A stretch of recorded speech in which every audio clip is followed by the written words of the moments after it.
नमस्कार, मैं रूपाली आप सबका स्वागत करती हूँ आप ही के चैनल पर, जिसका नाम है आज के हिस्टोरिकल लड़की।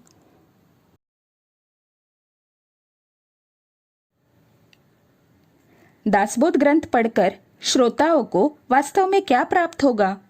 इस प्रश्न का उत्तर देते हुए समर्थ रामदास जी कहते हैं, अपना प्रपंच व्यवहारिक जीवन मतलब संसार संभालकर जो मनुष्य इस ग्रंथ में कही गई बातों पर पूरी तरह से विश्वास रखकर श्रवण करके आत्मसात करेंगे, इसका मतलब जो मनुष्य इस ग्रंथ में कही गई बातों को अमल में लाता है, उसके संदेह की जड़ नष्ट होकर उसे शीघ्र ही ज्ञान प्राप्ति होगी।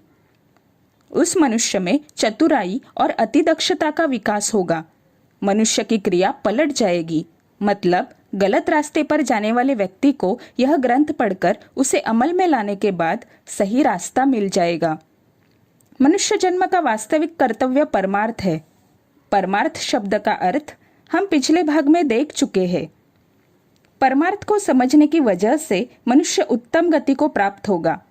दासबोध ग्रंथ की हमने कितनी बार पारायण की है, इससे ज्यादा उसका श्रवण, मनन, चिंतन करके उसके अर्थ को समझकर हमने अपने जीवन में उस ग्रंथ को कितना अमल में लाया है, यह महत्वपूर्ण है। दासबोध ग्रंथ में आगे समर्थ रामदास जी कहते हैं कि यह ग्रंथ पढ़ने से पतित पावन हो जाएगा, मतलब पापों से छुटकारा मिल जाएगा।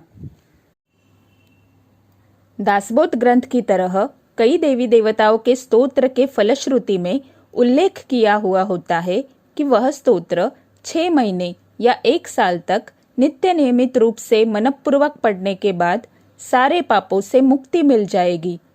वास्तव में पापों से मुक्त होना इतना आसान होता है?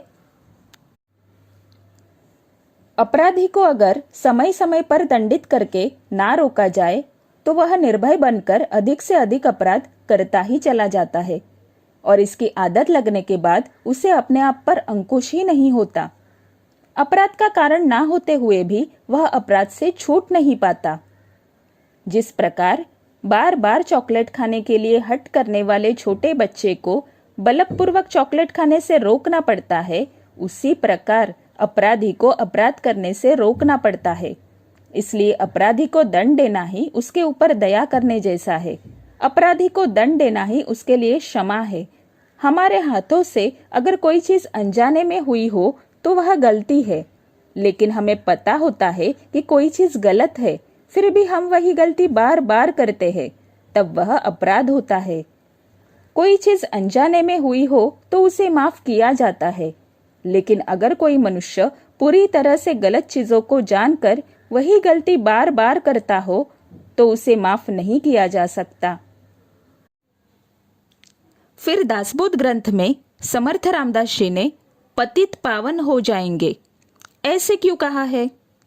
जो लोग अज्ञानता की वजह से सही रास्ते की पहचान ना होने के कारण अपना रास्ता भटक गए हैं और उनके हाथों से अनजाने में अपराध हुए हैं, ऐसे मनुष्य दासबोध ग्रंथ समझकर अपने आचरण में सुधार लाने के कारण उनकी क्रिया पलट जाएगी, और ऐसे मनुष्यों को अपने किए गए अपराधों के प्रति जागरूकता आकर उन्होंने अपने खुद की वृत्ति या दृष्टिकोण में सुधार लाने के बाद उनके पाप धुल जाएंगे। इस तरह जो लोग अज्ञानता के कारण भटक गए हैं, उन्होंने अपने आचरण में सुधार लाने के कारण उनके जीवन का कल्याण होकर उनका जीवन बेहतर होगा। आगे समर्थ जी इस ग्रंथ में कहते हैं, यह ग्रंथ पढ़कर मनुष्य के अंतर्मन में विवेक मतलब ज्ञान उत्पन्न होगा। आलसी लोग उद्योगी बनेंगे। नास्तिक मनुष्य भक्ति मार्ग के सच्चे सार को समझकर उसके अनुसार कर्म करके मोक्ष को प्राप्त होंगे। विभिन्न समस्याओं के कारण उत्पन्न होने वाले प्रश्न इस ग्रंथ को पढ़ने से दूर हो जाएंगे।